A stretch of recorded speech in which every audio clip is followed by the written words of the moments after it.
우리 성도 여러분, 지난주에는 우리가 열매를 맺자 이런 제목으로 말씀을 드렸습니다. 많은 성도들이 막연하게 신앙생활을 하며 또한 아무 생각 없이 교회를 다니고 있다는 그 사실에 만족하면서 사는 수가 많이 있습니다. 무비판적인 신앙생활을 그날 이끌고 가신 분들이 많이 계세요. 그러나 우리 주님께서는 성경을 통해서 우리 한 사람 한 사람이 많은 열매를 맺기를 원하고 계심을 우리는 배웠습니다. 우리 주님께서는 우리가 많은 열매를 맺음으로 아버지께 영광을 돌리기를 원하심을 우리가 배웠습니다. 또 우리 주님께서는 우리가 주님의 심판 앞에 서는 그날 얼마나 많은 달란트를 남겼는지, 얼마나 많은 문화를 남겼는지 그에 관심을 갖고 있다고 말씀을 드렸어요.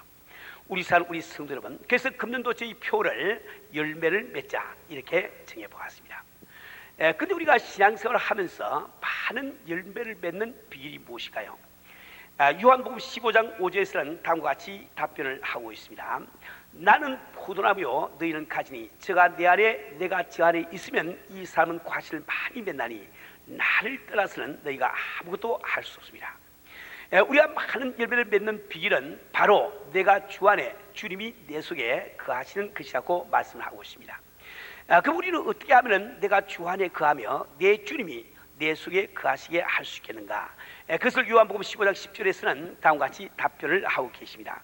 내가 아버지의 계명을 지켜 그의 사랑 안에 거하는 같이 너희도 내 계명을 지키면 내 사랑 안에 거하리라. 우리 성도 여러분, 우리가 주님 안에 거하고 주님께서 내 속에 거하시게 하는 비결은 우리가 바로 그분의 계명을 지켜 사는 것이라고 성경 말씀을 하고 있습니다. 우리 성도 여러분, 그렇기 때문에 우리 신앙생활에 가장 중요한 것이라고 하면 바로 이 성경 말씀입니다. 우리는 성경 말씀의 이 주소에 대해서 다시 잠깐 한번 생각해 보기를 원하는데, 우리 개신교의 신앙 고백의 기초는 다른 것이 아니고 우리가 가지고 있는 66권 이 성경 말씀은 정확무한 하나님의 말씀이요 이 말씀만이 우리 신앙의 유일주시라고 말씀을 드렸습니다. 다시 말하면 우리가 성경을 알지 못하고 신앙생활을 한다는 것은 마치 눈을 감고 앞으로 가고 있는 삶과 똑같습니다. 우리가 성경의 뜻을 알지 못하고 믿음 생활을 한다는 말은 마치 지도가 없이 낯선 고장을 찾아다니는 것과 같이 무모한 이름을 우리는 꼭 알아야 되겠습니다. 우리 성도 여러분, 우리는 이 성경을 통해서 우리가 섬기는 하나님을 알게 되고, 우리는 이 성경을 통해서 그토록 중요한 나 자신을 발견하게 되는 겁니다. 이 성경을 통해서 나를 향하신 하나님의 뜻을 깨닫고, 또 이 성경을 통해서 우리 삶의 참 가치를 발견할 수가 있는 겁니다. 뿐만 아니라 이 성경이야말로 우리에게 그토록 금보다 귀한 믿음의 근거가 되는 거예요. 믿음이라고 하는 것은 나에게 속한 것이 아닙니다. 믿음은 바로 이 성경 말씀을 믿는 거예요. 이 말씀을 의지하는 거예요.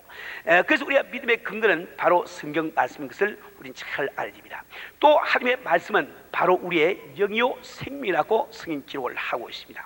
우리의 모든 축복의 근원이 이 하나님의 말씀 속에 있음을 우리는 꼭 기억을 해야 되겠습니다. 우리 성도 여러분, 근데 우리가 참 한 가지 기억할 것은 이 성경이라고 하는 것은 펴놓은 책이 아닙니다. 누구나 읽는다고 해서 깨달아지는 그런 책이 아니란 말이에요. 오늘 본문 말씀을 다시 한번 참고해 보면, 먼저 알 것은 경의 모든 예언은 사설의 풀 것이 아니니 예언은 언제든지 사람의 뜻으로 된 것이 아니요 오직 하나님의 감동하심을 입은 사람들이 하나님께 받아 말한 것입니다.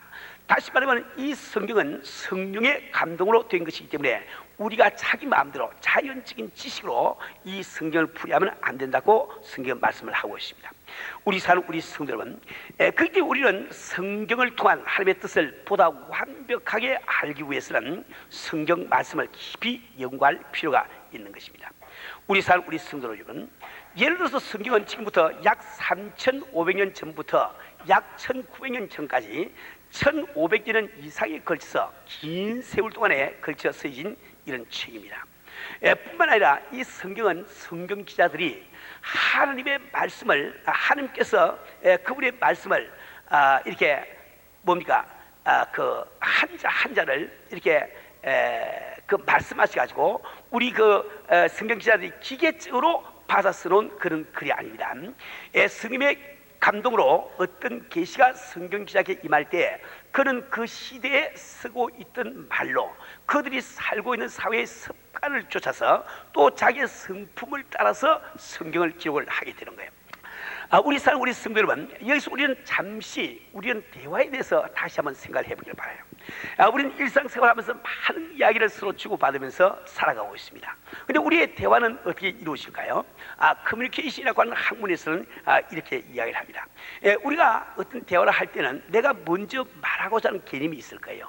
그 개념이 설정되고 나면은 내가 이 개념을 어떻게 저 사람에게 전할 것인가 하고 그것을 기호화를 시킨다 말이에요. 코드로 바꾼다 말입니다. 예를 들어서 내가 지금 저기 먼데 있는 사람에게 무슨 전신할 때, 몰수 신호를 보낼 때 내가 지금 하고자 하는 그 말을 따다따 이렇게 바꾸는 것처럼 기호로 바꾼다 말이야. 그래서 우리는 내가 어떤 단어를 쓸까, 어떤 문장으로 말할까, 어떤 표정을 쓰며 어떤 몸짓을 할 것이며 이렇게 다 생각을 한다 말이에요.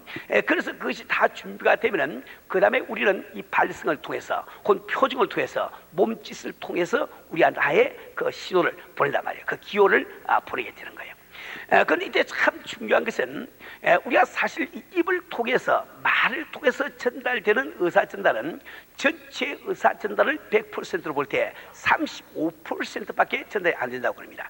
65%는 우리가 지금 하고 있는 제가 말을 하면서 하는 손짓이라든지 몸짓, 움직임, 표정 이런 등등을 통해서 전달된다고 이야기를 하고 있습니다.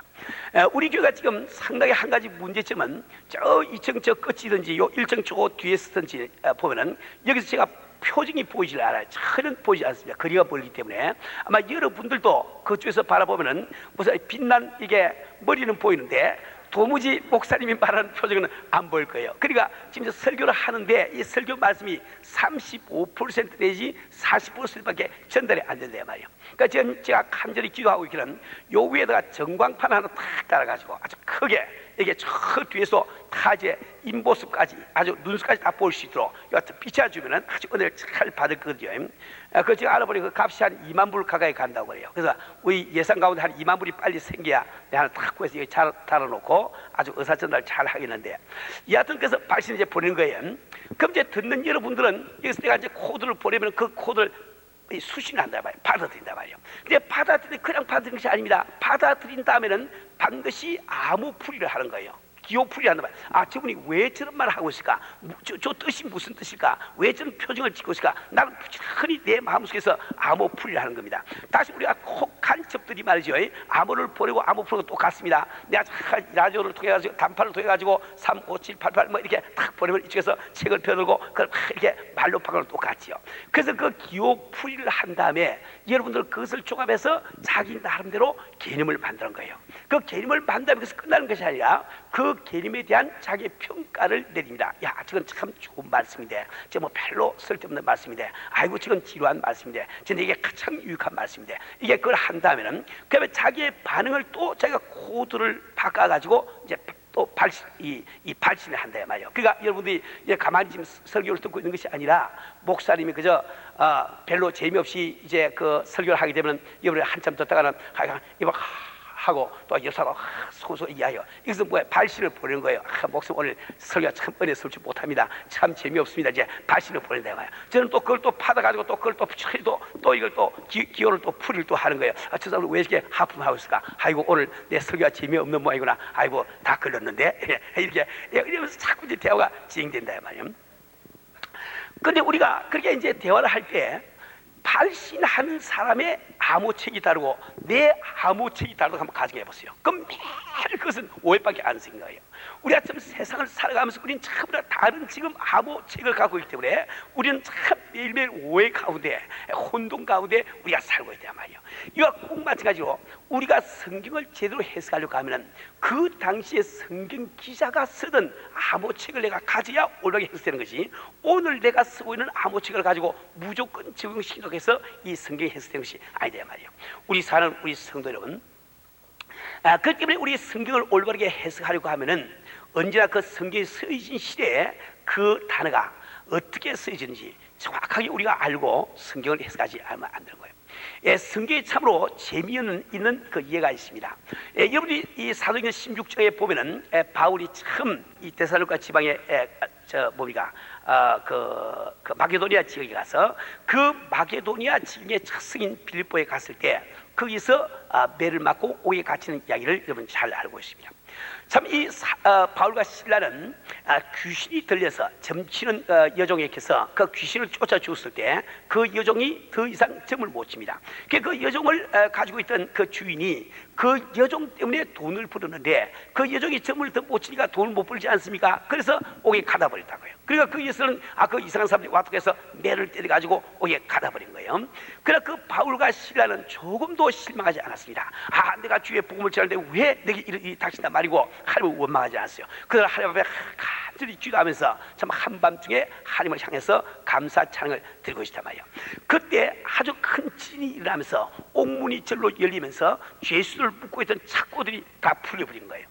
간수가 잠을 자다 보니까 진이 일어나니까 놀래서 밖에 튀어나왔습니다. 나와 보니까 옥문이 열려있단 말이에요.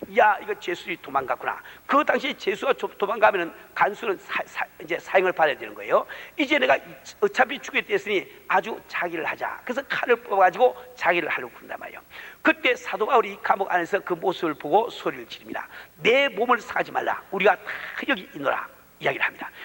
이 간수가 깜짝 놀라서 감옥 안에 들어가 보니까 착고가 다 풀린데도 그 죄수들이 도망가지 않고 그대로 앉아있다 말이요. 그는 너무너무 놀라서 그 참 이 바울과 실라를 모시고 나와서 참 이렇게 상처를 이렇게 닦아주고 그는 묻습니다. 우리가 어떻게 해야 나도 구원을 받겠습니까? 그때 사도 바울이 하신 말씀이 있죠.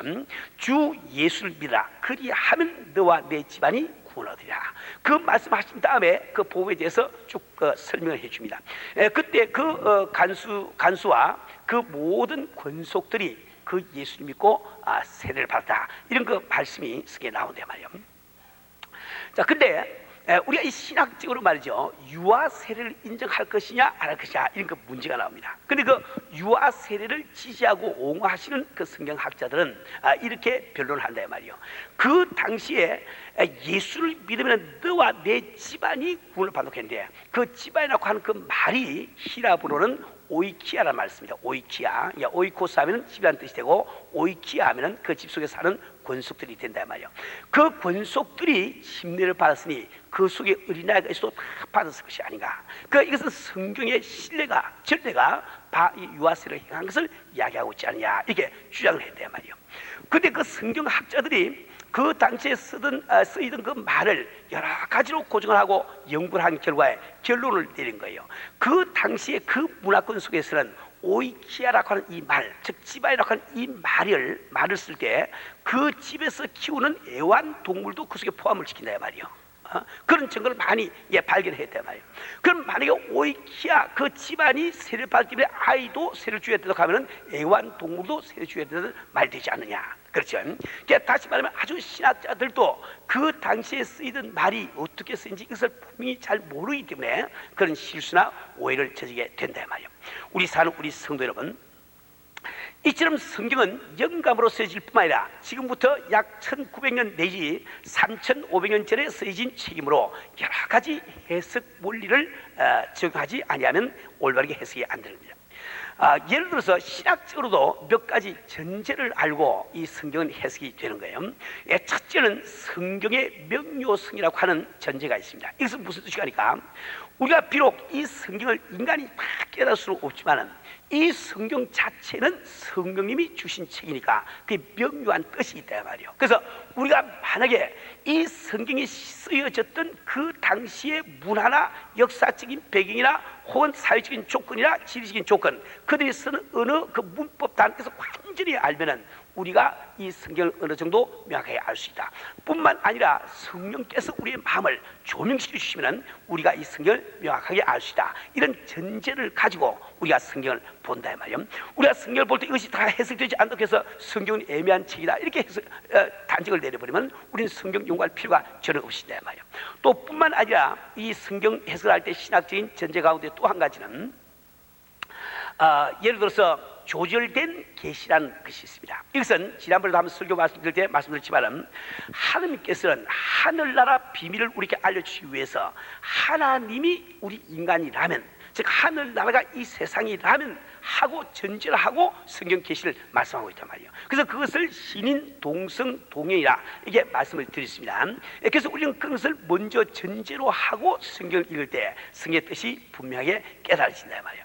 또 그뿐만 아니라 예를 들어서 점진적 계시를 인정하지 않으면 안 됩니다. 다시 말해 이 하나님께서는 이 성경 말씀 하나님의 말씀이지만은 구약에서 신약에 오면서 하나님의 뜻은 보다 명확하게 우리에게 계시가 되고 있다. 이것을 전제로 하지 아니하면 성경 해석을 제대로 할 수가 없습니다. 또 그 다음에 신앙에 유출한 것이 있습니다. 이것은 무슨 말이니까 성경에서 우리가 무엇을 가지고 어떤 주제를 가지고 해석하든 끝은 맞아 떨어져야 된다. 왜? 이 성경 말씀은 동일한 성령께서 지으신 책인데 왜 그 속에 자가당착, 이율배반적인 그런 사실이 있겠느냐 이런 뜻이 되겠죠. 그뿐만 아니라 성경 의미의 단일성이라고 하는 이런 전제가 있습니다. 다시 말하면 이 성경 우리가 여러 가지 해석을 하고 있지만은 그러나 성령께서 이 성경을 우리에게 주실 때는 그 구절은 어떤 특정한 뜻이 있을 것이다. 그것을 전제로 하고 우리는 그것을 찾기 위해서 계속 성경 공부를 해나간단 말이에요. 우리 사는 우리 성도 여러분, 그뿐만 아니라 우리는 아주 구체적으로 단어에 대해서 혹은 문법에 대해서 그 당시에 단어가 어떻게 쓰이며 그 단어의 문법은 어떻게 쓰이는지 참 이것을 우리가 분명히 알아야만 우리가 그 성경을 제대로 해석할 수 있는 것은 말할 필요도 없는 거죠. 우리가 문법적인 면에서 문맥이라든지 혹은 문학 형태라든지 이런 것을 우리가 감안을 하지 않고는 성경을 제대로 이야기하기 힘이 듭니다. 그래서 우리가 이 어떤 무슨 말이든지 문맥을 떠나서 보면은 엉뚱한 해석이 나오기 쉽거든요. 그래서 우리가 성경을 해석할 때도 네 가지 문맥이 있습니다. 첫째는 신구약이라고 하는 성경 66권 전체라고 하는 문맥 속에서 어떤 특정한 구절을 우리가 해석해야 된단 말이에요. 또 어떤 구절을 해석할 때 그것이 구약에 나왔느냐 신약에 나왔느냐에 따라서 구약이라고 하는 뭡니까 컨텍스트 또 신약이라고 하는 그 문맥 속에서 그 성경 구절을 해석하지 않는다면 또 뿐만 아니라 그 성경 구절이 아가서에 나와 있느냐 혹은 사도행전에 나와 있느냐 마가복음에 나와 있느냐 따라서 그 책의 문맥 속에서 그 성경 말씀을 우리 해석하지 않는 거예요. 그 다음에 제4 문맥이라고 하는 것은 이제 그 성경 구절이 바로 앞뒤에 있는 직접적인 문맥을 이야기하거든요. 이런 문맥을 우리가 살펴보지 않으면 성경을 제대로 해석이 안 되는 거예요. 우리가 지금 현재 문맥을 떠났기 때문에 잘못 인용되고 있는 대표적인 예가 이사야서 58장 6절 말씀입니다. 이사야서 58장 6절 말씀 보면 나의 기뻐하는 금식은 흉악의 결박을 풀어주며 멍에의 줄을 끊어주며 압제에 들어가는 자를 자유케 하며 모든 멍에를 끊는 것이 아니겠느냐.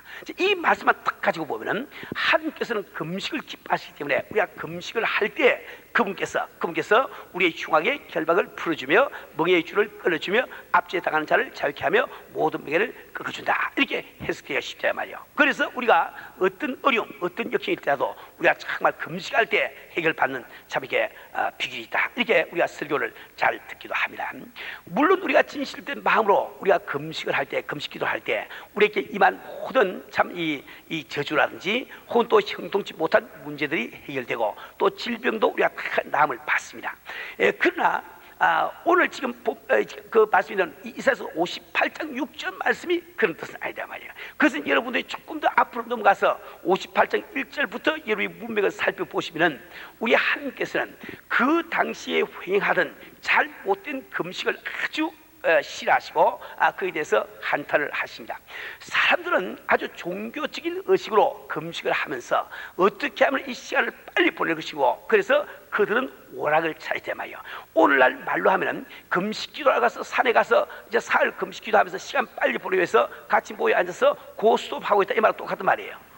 또 그 당시에 이제 다 나옵니다. 그 58장 1절부터 보시면 금식을 하면서 서로 비유하고 다투고 또 아주 악한 주먹으로 참 이게 상대를 때려가면서 그게 금식을 한단 말이야. 그렇게 금식을 하니 내가 그 금식을 어떻게 내가 기뻐 받겠느냐? 차라리 내가 밥을 굶는 그 금식이 내가 기뻐하는 것이 아니라 너희들이 참 형제에 대해서 흉악의 결박을 풀어주고 정말 이렇게 참 자유함을 주고 이렇게 참 무게를 꺾어주는 것이 오히려 내가 기뻐하는 금식이 아니겠느냐. 다시 말하면 너희들이 형식적으로 밥 굶는 그것이 내가 기뻐하는 금식이 아니라 기뻐하는 것이 아니라 너희가 바로 이웃을 향해서 자비와 그런 마음을 품을 때 그것이 참다운 오히려 기뻐하는 금식이 되지 않겠느냐. 이렇게 말씀이 진행되고 있단 말이에요. 그래서 우리가 이 문맥을 알지 못하면 아주 엉뚱한 이런 해석을 하기가 참 쉽습니다. 또한 이 성경을 해석할 때 생각해야 되는 것은 생각해야 되는 그 문법적인 고려 가운데 한 가지는 좀 전에 말씀드린 대로 문학 형태 혹은 문학 장르라는 것이 있다 말이에요. 어떤 책이든지 어떤 범주의 문학 형태에 들어갑니다. 그 문학 형태를 우리가 딴 말로 이제 장르라 이렇게 부르죠. 또 뿐만 아니라 예를 들어서 어떤 성경 구절은 반드시 그 성경 구절이 어떤 문학 형태를 자기 속에 내포를 하고 있단 말이에요. 다시 말하면 어떤 구절이 시가서에 들어있다고 하면 시가서는 시가를 통해서 표현한 법이 다른 거예요. 만약에 우리가 서술문이 있다고 하면 서술문 속에 나오는 그것은 서술문으로서 표현한 그 법이 다르다 말이에요. 그래서 우리는 그 성경 구절이 어떤 문학 장르에 속해 있느냐, 또 뿐만 아니라 한 문장을 우리가 이야기할 때도 여러 가지 수사학적인 방법이 있다 말이에요. 예를 들어서 우리는 반어법이라는 말을 씁니다. 반어법, 아이롤이라고 그러죠. 반어법. 이 반어법이라고 하는 것은 아주 지겹게 비가 오는 장마철에 아주 우비를 벗으면서 집에 들어오면서 어떤 사람이 하는 말이 날씨 하면 참 좋구만요. 이렇게 이야기하면 그 날씨가 좋다는 얘기 아니죠. 그 아주 날씨가 나쁘다는 것을 반어적으로 이야기한단 말이야. 그 날씨가 참 좋구만요 한다고 해서 야 그날 날씨가 좋았나? 이렇게 해석하면은 영 이 해석이 안 된다 말입니다. 그렇죠? 이게 반어법이라는 것이다. 또 예를 들어서 제유법이라는 것이 있습니다. 이것은 어떤 한 가지 일부를 가지고 전체를 표현하는 길이에요. 그런 입에 풀칠을 하기 위해서 아침부터 밤까지 참 정신없이 뛰었다 뭐 이런 말을 한다고 할 때 그때 그가 지금 입에 풀칠을 한다는 이 말은 그의 생활 전체를 대표하는 한 가지 예라 말이에요.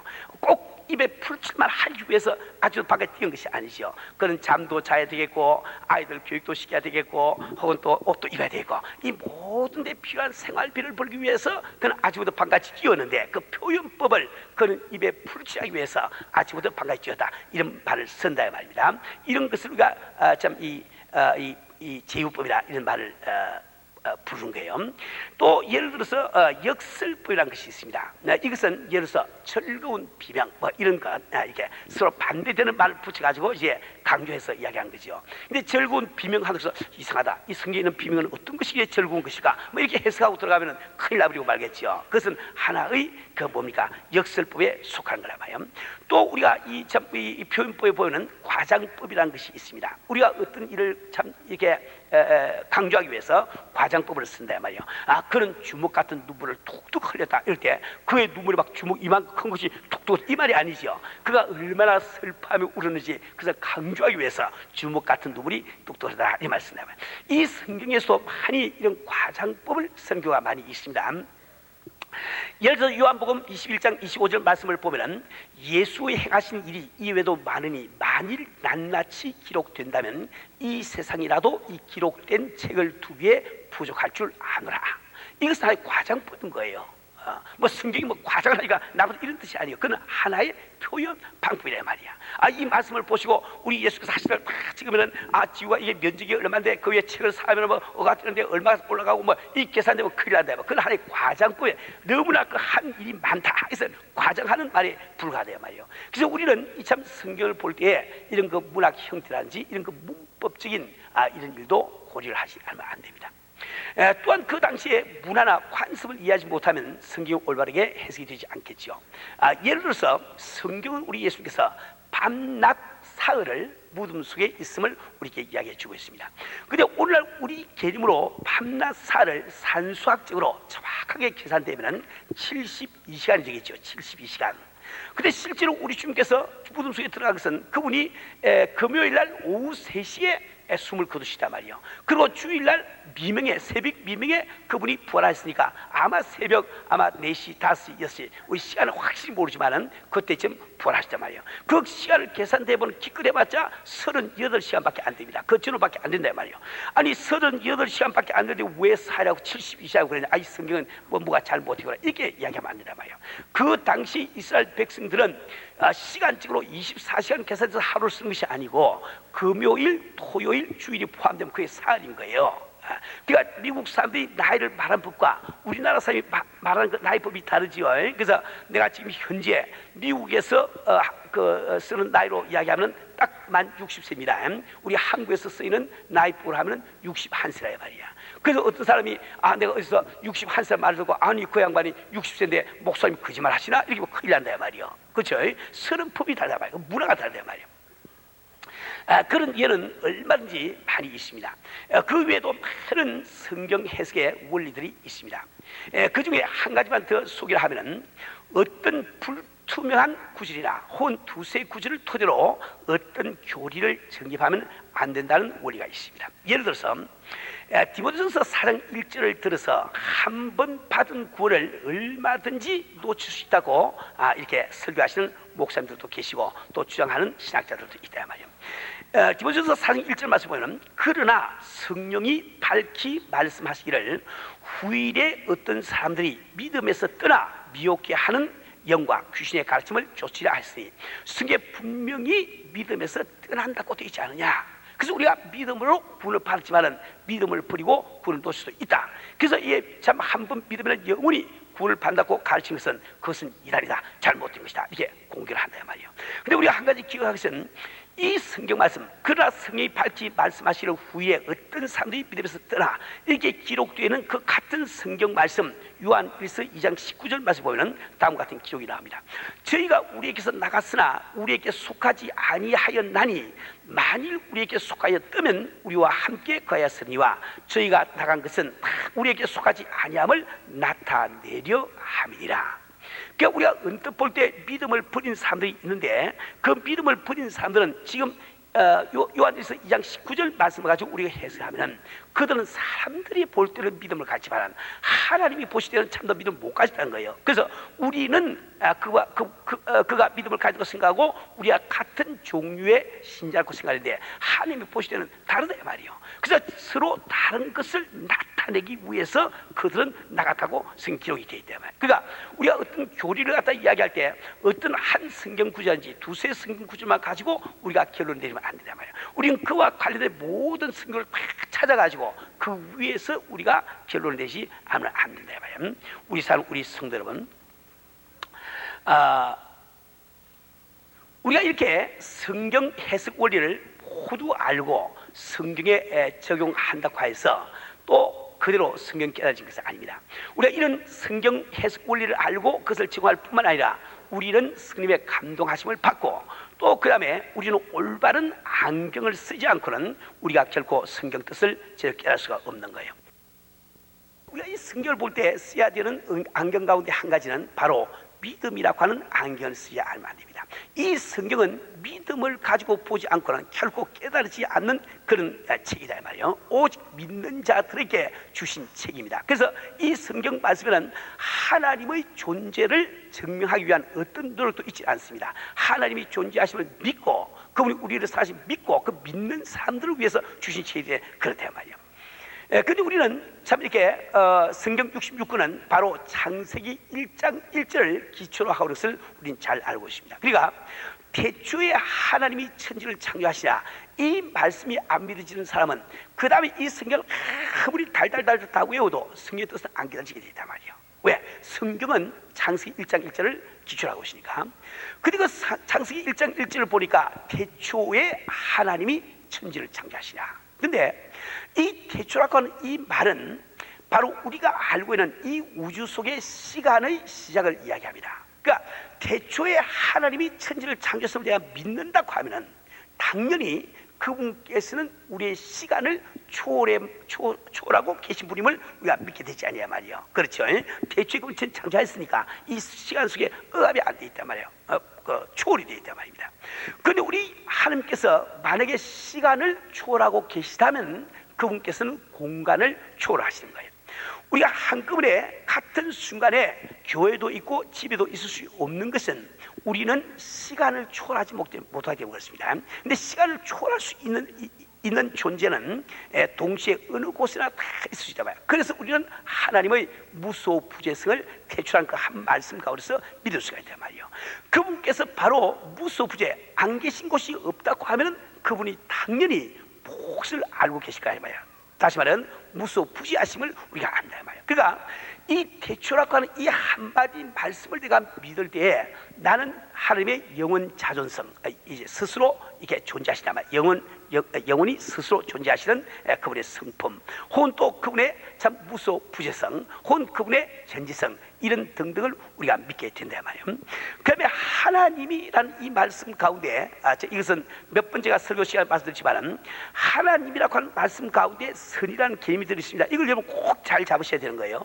하나님이 천지를 창조했으면 그분이 선인 거예요. 이걸 잘 잡아야 되는 거예요. 그래서 우리 기독교 신앙은 바로 하나님이 선이라고 하는 그 토대 위에서 모든 이 죄가 증이 된단 말이에요. 그 다음에 천지를 하는 이 말씀 가운데서 우리를 하신 사랑을 깨닫지 않으면 안 됩니다. 왜 그 말일까? 하나님께서는 엿새 동안 천지를 다 창조하신데, 그 창조하신 목적이 바로 아담 한 사람을 창조하기 위해서 그렇다 말이에요. 하나님께서 아담을 사랑하시기 때문에 그 아담을 창조하시기 전에 그 아담이 살 수 있는 환경을 예수가 다 만들어 놓는 거예요. 그러니까 이 천지라고 하는 것은 우리가 살 수 있는 하나의 환경이란 말이에요. 그 천지라는 그 말 가운데서 우리를 하신 알뜰하신 그분의 사랑을 우리가 깨닫지 않으면 안 됩니다. 또 그 다음에 그분이 천지를 창조하시냐, 무에서 이 우주를 창조했으니 그분께서는 바로 무소불능하시구나, 그분은 참 하지 못하시니 없는구나, 이것을 우리가 깨달을 수 있단 말이에요. 그러니까 우리가 지금 창세기 1장 1절을 믿는 이 말씀은 바로 하나님의 영원 자존성, 또 그분의 참 이 무소부재성, 그분의 전지성 뿐만 아니라 그분의 선하심, 그분의 사랑, 그리고 그분의 전능하신 능력을 믿는다 말이에요. 우리가 정말 이런 것을 믿지 아니하고 이 성경을 보면 절대로 성경 깨닫지 않게 되어 있습니다. 그래서 우리가 성경을 볼 때는 이 객관적인 학술적인 어떤 그 성경 해석 원리를 정할 뿐만 아니라 우리는 올바른 믿음의 안경을 쓰고 보지 않으면 안 된다 말이에요. 그 외에도 우리가 써야 될 안경은 많이 있지만은 오늘은 그런 것이 설교의 주제가 아니기 때문에 약하도록 하겠습니다. 우리 성도 여러분, 우리는 참 주님의 기대를 따라서 우리 신앙생활에서 많은 열매를 맺지 않으면 안 됩니다. 근데 열매를 맺는 길이 바로 예수님 안에 거하는 것이요, 내가 예수님 안에 거할 수 있는 그 비결이 바로 그분의 뜻대로 행하는 것임을 우리가 배웠습니다. 그렇기 때문에 우리는 그분의 뜻을 안다는 것이 얼마나 중요한지 모른다 말이에요. 그래서 그 뜻이 담긴, 즉 그분의 뜻이 계시된 것이 우리가 가지고 있는 성경이요, 그렇기 때문에 우리는 성경을 깊이 안다고 하는 것이 대단히 중요합니다. 이것이야말로 우리가 열매를 맺는 성도가 되기 위해서 그래야 되는 첫 번째 단계임을 우리는 꼭 기억을 하셔야 되겠습니다.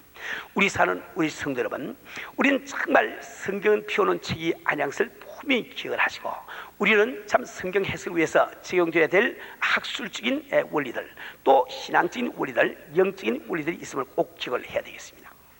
그런데 이제 한 가지 문제가 있어요.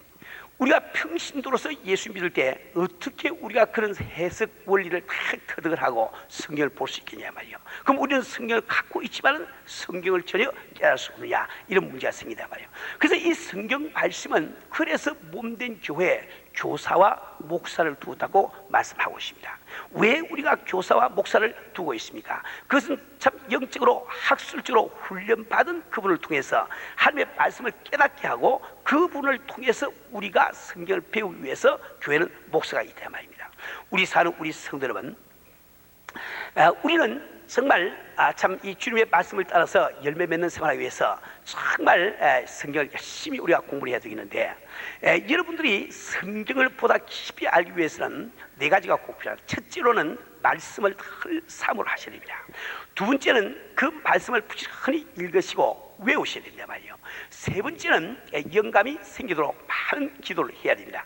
그리고 이제 중요한 것은 네 번째로 본 교회에서 실시되는 성경 공부에 열심히 참여를 하셔야 된단 말이에요.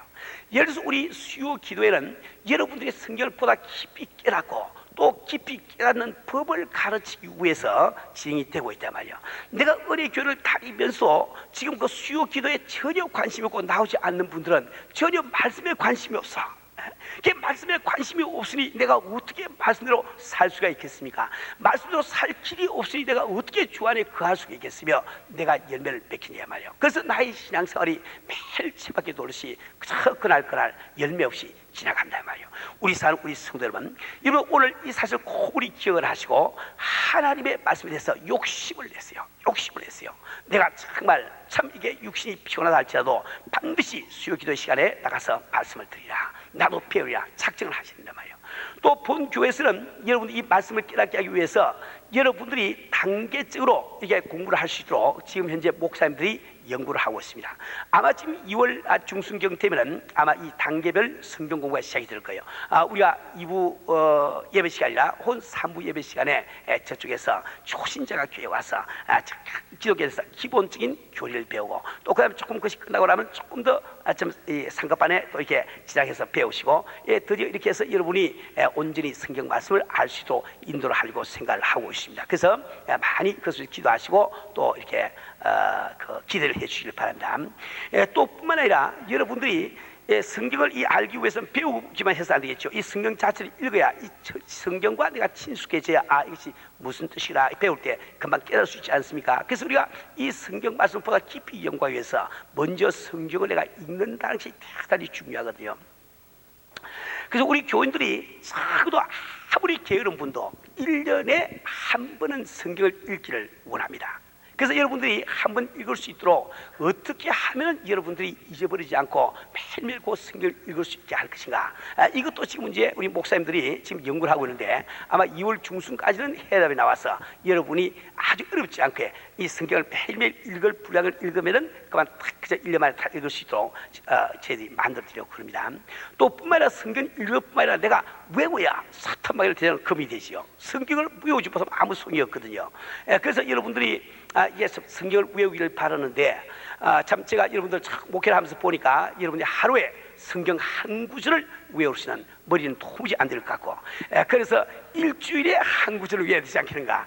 그래서 여러분이 자동차 안에서 일주일에 참 성경 구절 하나를 딱 놓고 매일 운전하면서 보면서 외울 수 있도록 그걸 지금 다 만들고 있습니다. 이것도 역시 2월 중순경 되면은 아마 여러분께 다 이렇게 배부가 될 줄 압니다. 우리 사는 우리 성도는 우리는 정말 금년 한 해 동안에 열배 맺는 성도가 되기 위해서 첫 단추부터 잘 우리 끼워야 됩니다. 우리는 정말 성경 공부, 이 성경 공부를 깊이 하겠다는 이런 참 마음속에 다짐을 꼭 하시길 바랍니다. 금년 한 해는 우리 한 사람 한 사람이 말씀을 보다 깊이 연구해서 정말 복받는 한 해가 되시기를 주님을 축원합니다.